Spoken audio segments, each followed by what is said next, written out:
Evelyn Carter knew the streets of Silver Creek like the back of her hand. She had lived a life full of purpose, full of resilience, and tonight she was just trying to make it home after one of the hardest evenings she had ever faced. A candlelight vigil had been held in honor of her late husband Robert, a man who had stood tall for justice and dignity in a world that often offered little of either. As she drove her gray Lincoln sedan through the misty, sleepy town, Evelyn carried a quiet kind of grief with her, the kind that didn't scream but sat heavy and constant in the chest. The roads were almost empty, save for the occasional porch light flickering in the distance and the soft hum of crickets. It was just past 10 o'clock when she noticed the patrol SUV behind her. At first, she thought nothing of it. Silver Creek was a small place, and police often roamed the streets at night. But when she made a turn and the vehicle stayed with her, then another turn and still no change, that old familiar tension crept into her muscles. She had lived too many years in America not to recognize the signs. Her fingers tightened slightly around the steering wheel, her pulse steady but alert. Evelyn decided to pull over under the nearest street lamp, switching on her hazards, giving no room for misunderstandings. She moved carefully, placing her license and registration on the passenger seat where they were clearly visible, folding her hands in her lap just like she had taught her children years ago. Outside, the night remained heavy with silence until the sudden slam of the police car door broke it. Officer Lindsay Grant approached, flashlight beam cutting through the mist, her posture rigid, her steps brisk. Without any greeting, she ordered Evelyn to lower her window. Evelyn complied, calm and measured, even as her heart thudded softly in her chest. Officer Grant's questions came fast, sharp, and laced with suspicion. Why was she in this neighborhood? Why were her plates from out of state? Evelyn answered each one simply and truthfully. She lived 2 blocks away. She had recently moved to be closer to her son. She had nothing to hide, yet none of her words seemed to satisfy the officer standing before her. The situation escalated without warning. Officer Grant demanded Evelyn step out of the car.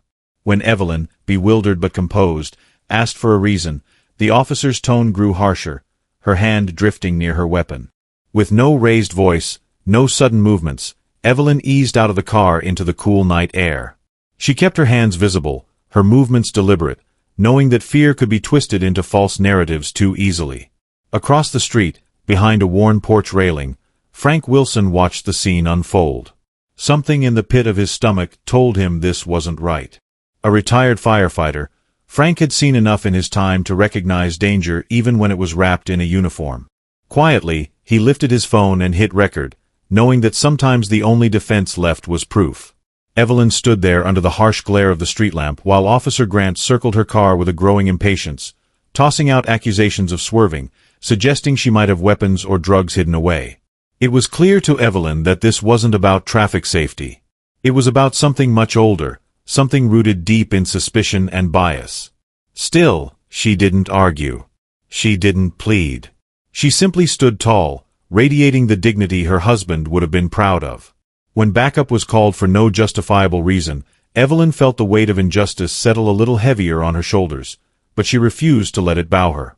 Within minutes, another patrol car rolled up, another officer stepping out without questions, without doubt, already assuming guilt.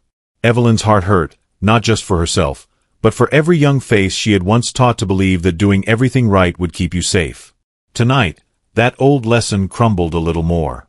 As Officer Grant snapped the cuffs around her wrists, cold and unnecessary, Evelyn didn't flinch.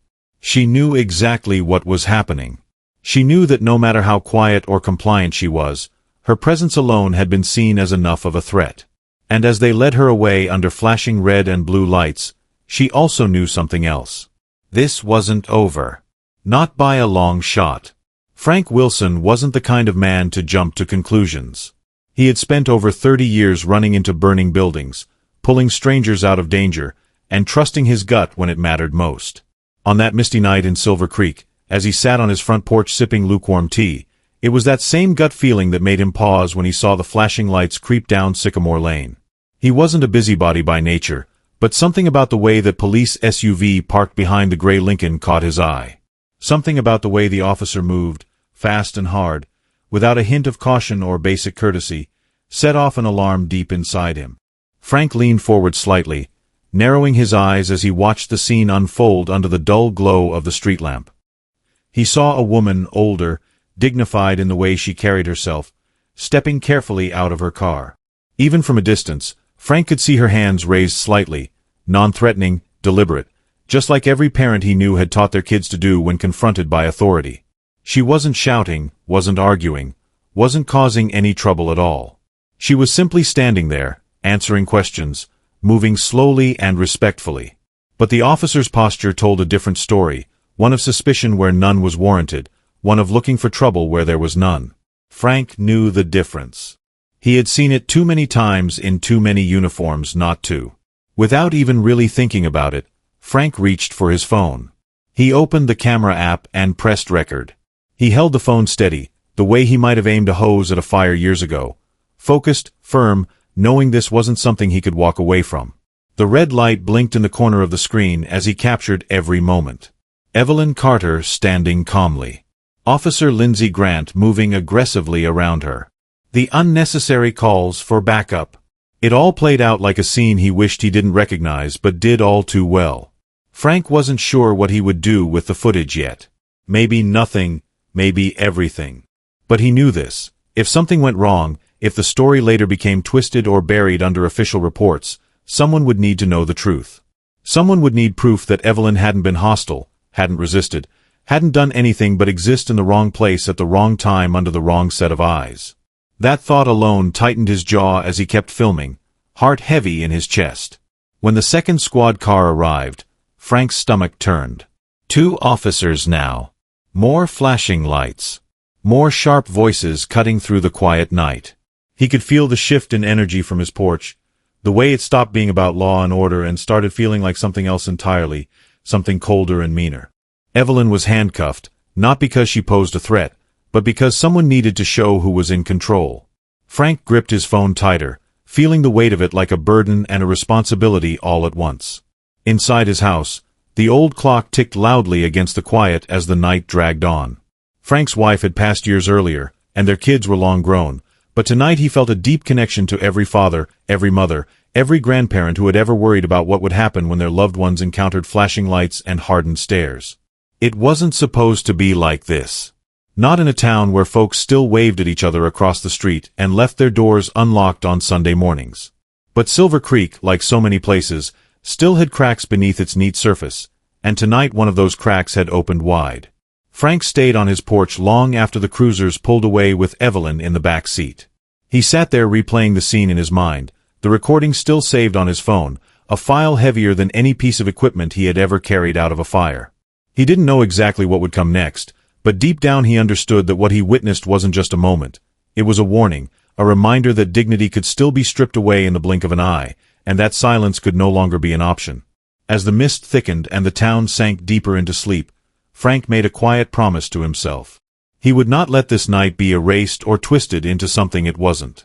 Evelyn Carter deserved the truth to be seen, and he would make sure it was. Whether the world cared to listen yet or not, he had captured the proof, and that was a start. Sometimes, standing up didn't require a badge or a uniform. Sometimes it just required the courage to hit record and refuse to look away. When Marcus Carter's phone rang just past midnight, he almost didn't answer. It had been a long day filled with meetings, public appearances, and endless paperwork. Being the mayor of Silver Creek wasn't just a title. It was a promise he carried on his back every single day.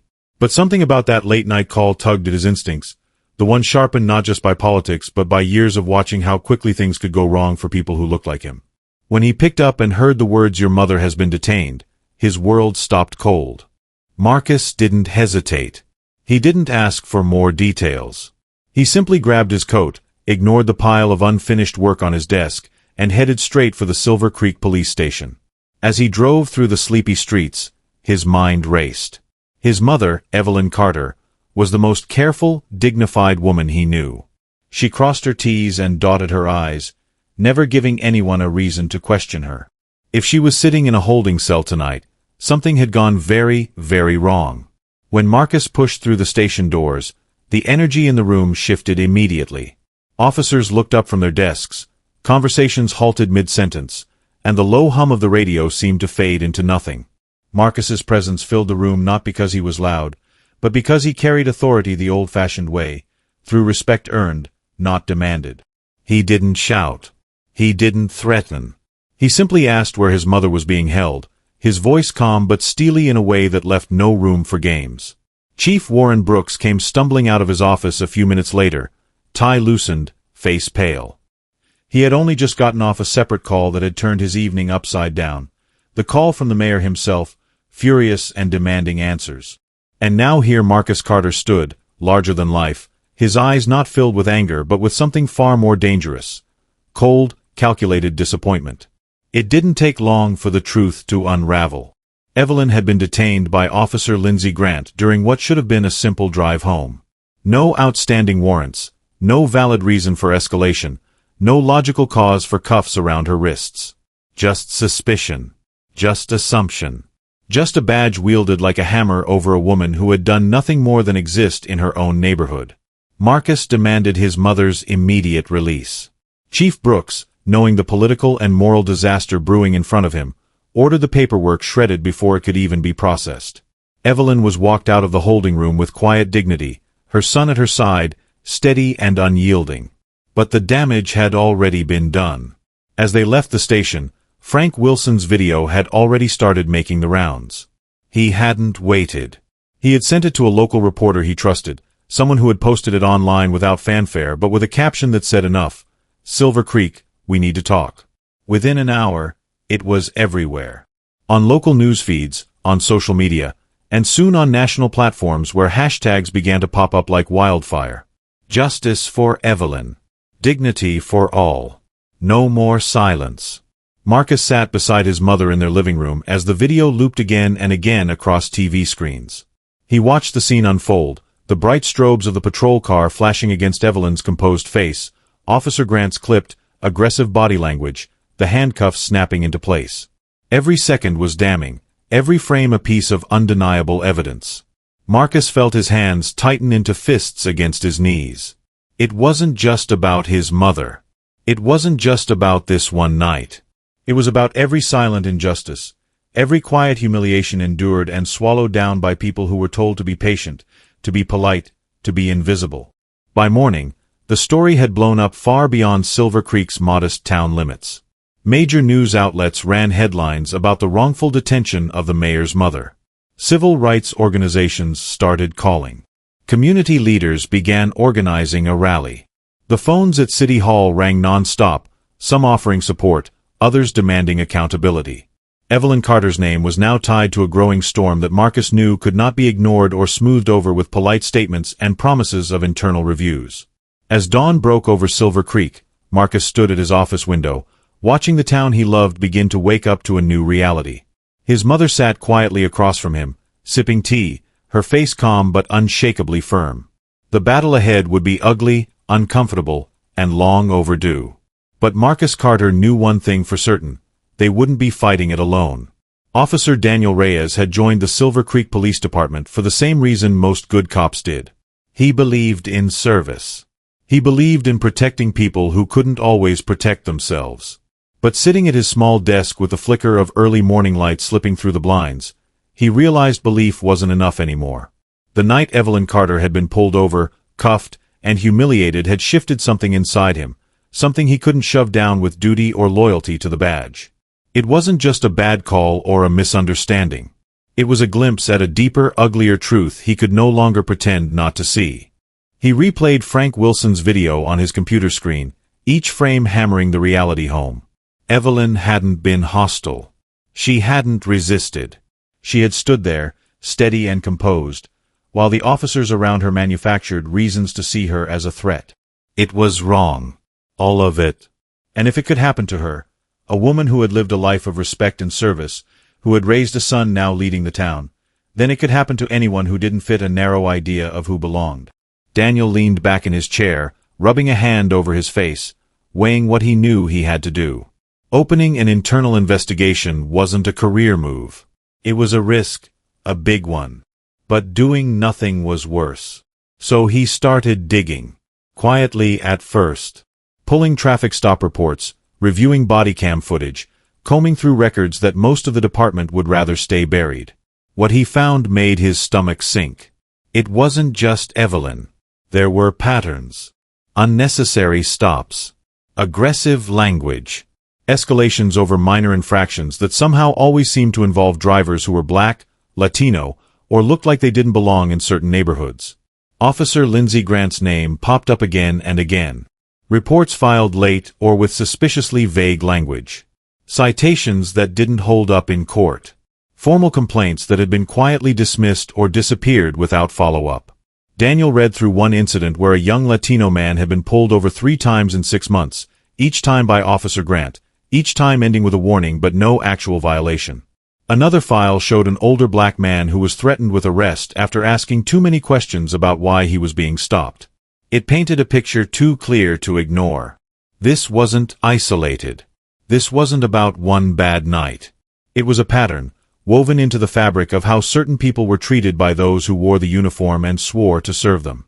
He printed copies, organized evidence, and built a timeline.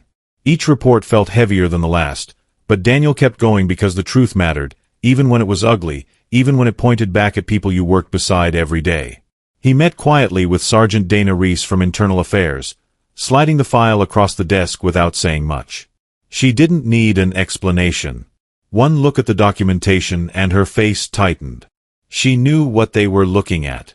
And she knew it wasn't going to stay quiet for long. As news of the video continued to spread, pressure mounted from outside and inside the department.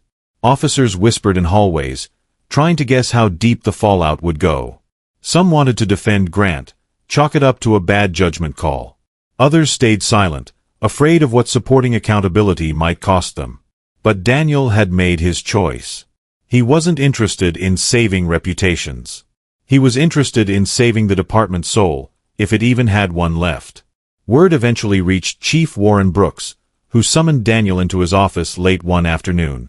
The chief's face was lined with the weight of what was coming. He didn't yell. He didn't threaten. He just looked at Daniel across the desk, tired and resigned, and asked if the reports were solid. Daniel nodded once. They were airtight. No twisting, no spinning, no way to make it go away with a few apologies and some sensitivity training. It was bigger than one officer now. It was about a culture that had been left unchecked for too long. Chief Brooks sighed, standing slowly.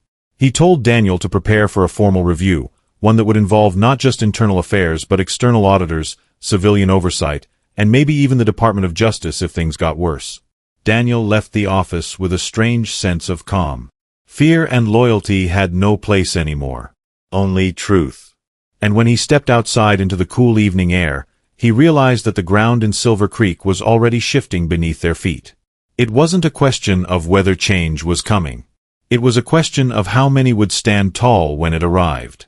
The first public hearing in Silver Creek's recent history was scheduled just 2 weeks after the video of Evelyn Carter's wrongful arrest had gone viral.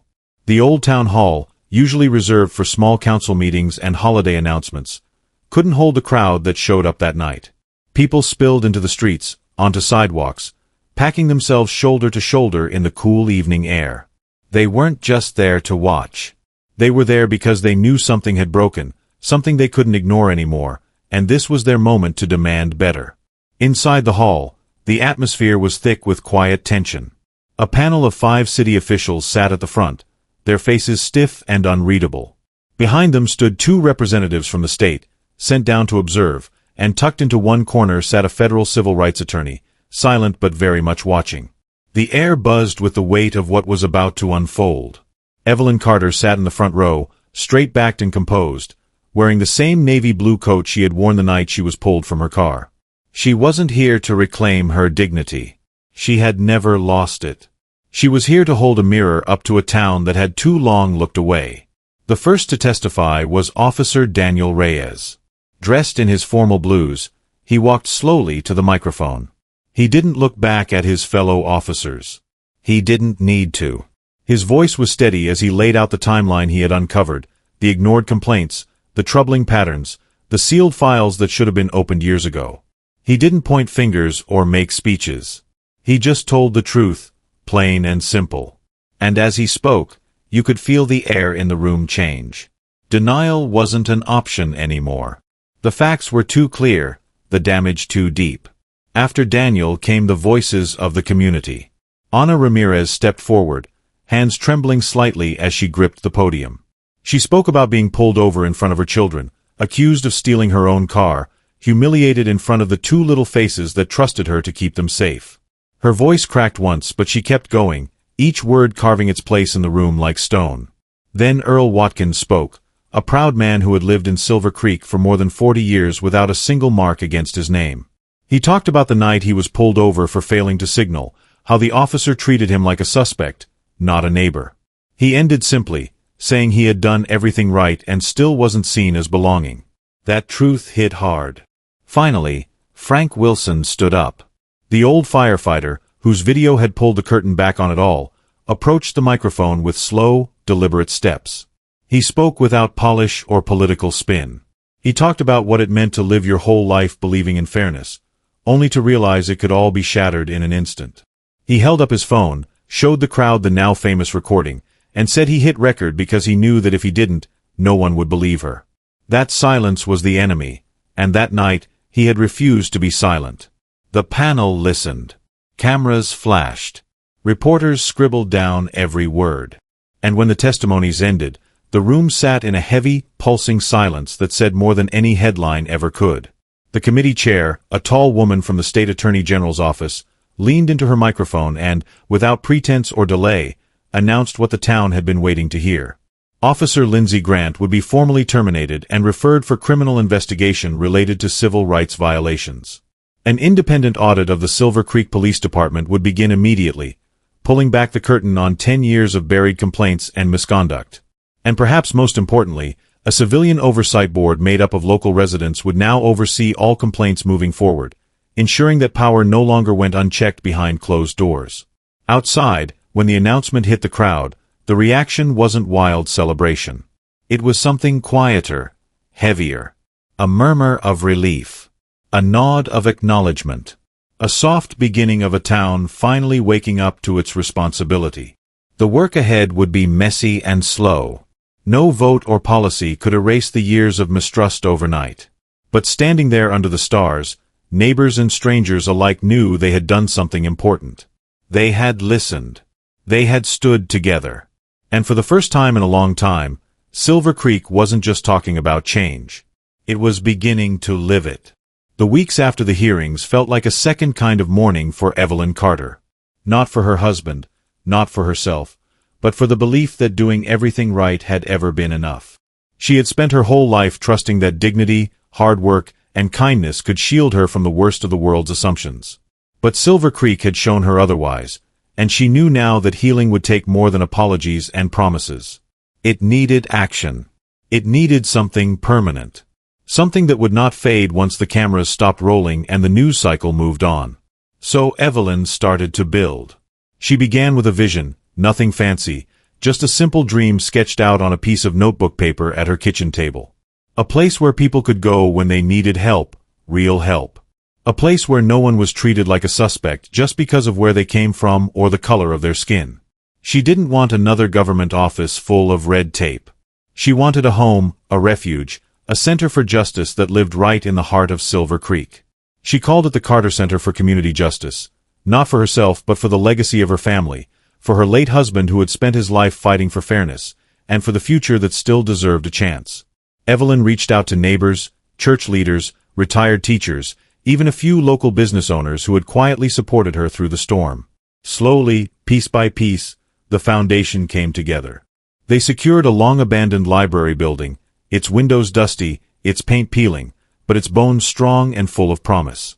Volunteers showed up with buckets of paint, toolboxes, and more heart than she could have ever asked for.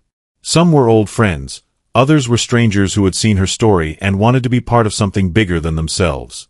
Marcus Carter, her son, worked behind the scenes to clear zoning hurdles, secure grants, and reroute city funds toward the project. He never pushed himself into the spotlight. He understood that this wasn't about politics or image. It was about trust. It was about giving the people of Silver Creek something real to believe in again. The Carter Center grew quickly from an idea into a movement. They created rooms for free legal consultations, workshops on civil rights education, mentorship programs for teenagers who needed to know their worth before the world tried to convince them otherwise. Local attorneys volunteered their time. Retired judges agreed to teach sessions about navigating the justice system. Mothers brought their kids to tutoring programs, knowing they were leaving them in a place built on respect, not fear. Evelyn spent her days there, moving from room to room, offering a warm smile, a helping hand, or simply sitting quietly with someone who needed to talk. She didn't see herself as a leader. She saw herself as a neighbor who refused to stay quiet when she saw something wrong. She had been pulled from her car on a rainy night and made to feel small. Now she was opening doors, lighting rooms, lifting others up so they never had to feel that same smallness.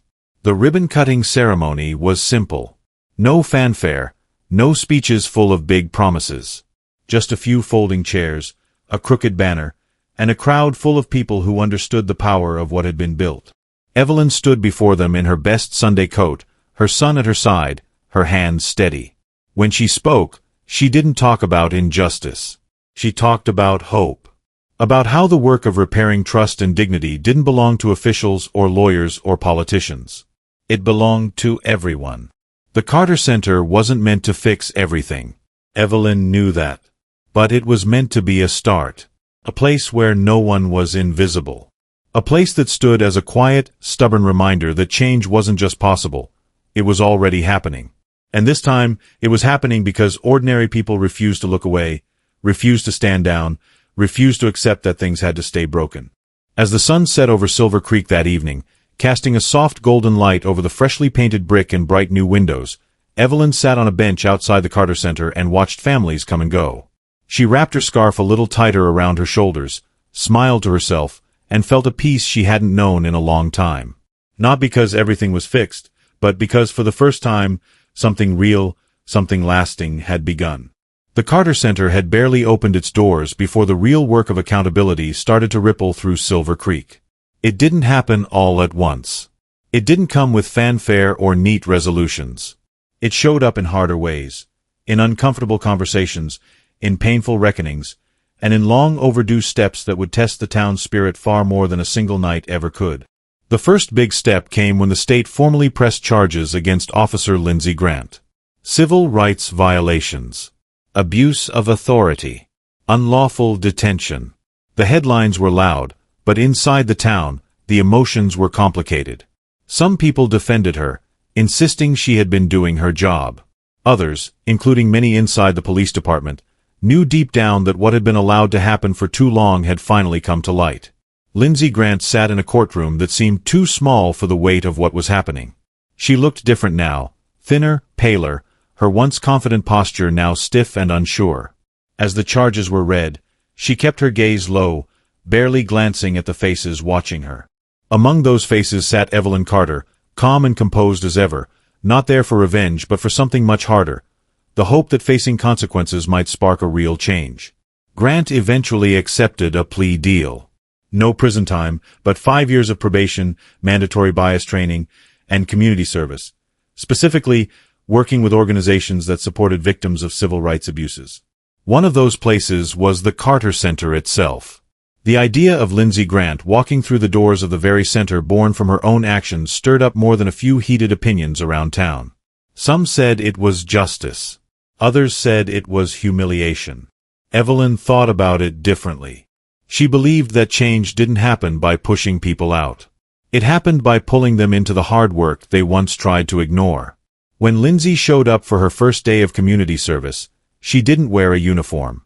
She wore jeans and a sweatshirt, her hair pulled back, her hands clenched at her sides. She didn't look at anyone directly, but she didn't leave either. Evelyn noticed her standing awkwardly by the front desk and made a quiet decision. Instead of assigning her some backroom task or treating her like an outcast, Evelyn asked her to help organize the center's growing library of civil rights materials. It wasn't punishment. It was education. Every book shelved, every story handled, was a reminder of the struggle bigger than either of them. Lindsey didn't say much. She spent most days with her head down, her movements stiff and careful. But she showed up, day after day. And slowly, something began to shift. She started to ask quiet questions about the work the center did. She listened during community forums instead of tuning them out. She stayed late sometimes, helping teens with college applications or reading to children in the after-school program. No one forgot what she had done. No one excused it either. But they didn't slam the door on her chance to be better.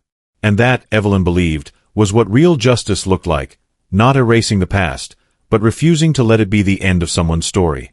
Meanwhile, the rest of the town was finding its own ways to grow. Officer Daniel Reyes was promoted to lead the department's new community engagement division, tasked with rebuilding Trust 1 Street, one conversation at a time. The Civilian Oversight Board held its first independent review of use-of-force incidents, opening a new chapter of transparency that many thought would never come. Schools began offering workshops on knowing your rights. Churches held unity services that didn't just talk about forgiveness but demanded action to match the words. Change wasn't fast. It wasn't always pretty. But it was real. It lived in the way people greeted each other differently at the grocery store, a little less guarded. It showed up in how teenagers volunteered to run after-school programs at the center, how older residents finally felt safe enough to share their own stories of injustice, how even old skeptics started showing up to listen instead of judge. Evelyn knew that growth was slow and often painful. But every time she walked through the halls of the Carter Center and saw the life pulsing through it, the laughter, the arguments, the learning, she knew it was worth it. Accountability wasn't just about punishment. It was about planting seeds. And if Silver Creek had the courage to nurture them, maybe, just maybe, it could become a place where dignity wasn't something you had to fight for. It was simply how you lived. The seasons rolled on in Silver Creek, but the energy sparked by Evelyn Carter's quiet defiance never faded. If anything, it grew stronger with time. What began as a fight for justice after one woman's dignity was stripped away had blossomed into a full-blown movement, woven into the fabric of the town like the steady stitching of a quilt, patient, deliberate, and made to last. The Carter Center for Community Justice was no longer just a new building tucked away on Main Street. It had become the heart of Silver Creek, a place where trust was rebuilt one conversation, one action, one brave step at a time. Evelyn didn't need to be in the headlines to know the work was making a difference. She could feel it in the way teenagers she once mentored were now running programs of their own. She could see it in the quiet respect between neighbors who used to barely meet each other's eyes. She could hear it in the town meetings where people spoke with courage and listened with grace. Accountability had taken root, and from it had grown a deeper understanding that justice wasn't just about reacting to harm. It was about building something better every single day. It didn't happen overnight. There were setbacks, of course. Moments when anger boiled over at hearings, or when old habits reared up in new arguments. There were officers who resigned, feeling the pressure of new standards they weren't willing to meet. There were residents who still grumbled about changes they didn't understand. But through it all, the work continued. The center expanded its services, offering everything from expungement clinics to leadership training for young people who dreamed of running for city council one day. They even started a small grant program to support grassroots projects aimed at strengthening community ties. Evelyn stayed at the heart of it, though she never made herself the center of attention. She sat in the back rows of student presentations, clapped the loudest at graduation ceremonies, and spent quiet afternoons writing handwritten notes of encouragement to volunteers. She knew real leadership wasn't about standing at the front of the room. It was about lifting others onto the stage and stepping back so they could shine. Marcus Carter, too, found himself changed. Being mayor of Silver Creek had always been about public service to him, but after what happened to his mother, the meaning of that service had deepened. He fought harder for funding to expand youth programs, pushed for stronger oversight on city departments, and made it clear at every turn that Silver Creek would be a town where no one's dignity could be bargained away for convenience. His mother's resilience had shaped his own. The greatest sign that change had truly taken hold came years later, on a crisp autumn afternoon when Silver Creek gathered for what was now an annual tradition, Ellis Day, renamed Carter Day by popular demand. There were no parades or grand speeches, just a simple ceremony in the garden outside the Carter Center. They had installed a small plaque, tucked along the lavender path Evelyn loved so much, and on it were the words she had once whispered to herself on a much harder night. She stood, and so we followed. Evelyn sat quietly on a wooden bench near the garden that day, a warm shawl draped over her shoulders, a cup of tea cooling slowly in her hands. She watched children run across the lawn, watched teenagers she had once taught now organizing events, watched elders leaning close to tell younger faces stories of the marches and struggles of years long past. She felt the deep, aching truth of what they had built together. It wasn't perfect. It never would be. But it was real. It was lasting. As the sun began to dip behind the hills, casting the town in a soft golden light, Marcus came to sit beside her. No big gestures. No fancy words. Just a quiet moment shared between a mother and a son who knew that everything worth building took more than anger, more than hope. It took showing up every day even when the work was hard, even when change was slow. It took refusing to let injustice be the final word. Evelyn smiled softly, the lines around her eyes deepening, not with sorrow, but with a lifetime of having loved, fought, and believed enough to keep standing. And with the laughter of children in the air and the steady beat of a town still growing braver by the day, she knew deep in her bones that the legacy they had built wasn't just hers. It belonged to all of them now. The story of Evelyn Carter teaches us that real change does not come from anger alone, but from quiet, persistent courage. It reminds us that standing up for what's right is not limited by age, titles, or background. It's a choice we can make every single day, no matter how heavy the world feels. In a time when it's easy to believe that one voice cannot make a difference, Evelyn shows us the opposite. By refusing to be silent, by building instead of tearing down, she created something lasting not just for herself, but for an entire community. For older generations who have lived through decades of change, this story is a powerful reminder that our wisdom, our resilience, and our insistence on dignity are still urgently needed.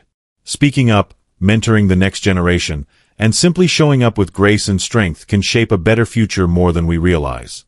Every small act of courage, every conversation, every refusal to back down plants a seed for a more just world.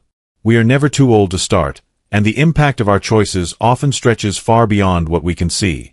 If this story touched your heart or reminded you of a time you stood up when it mattered most, we'd love to hear from you. Drop a comment below sharing your thoughts or telling us where you're watching from. Let us know what kinds of stories you'd like us to share next. Don't forget to like the video if you believe in the power of ordinary people doing extraordinary things, and subscribe to the channel so you never miss more inspiring stories like this one. Your voice matters, and together, we are building something that will last.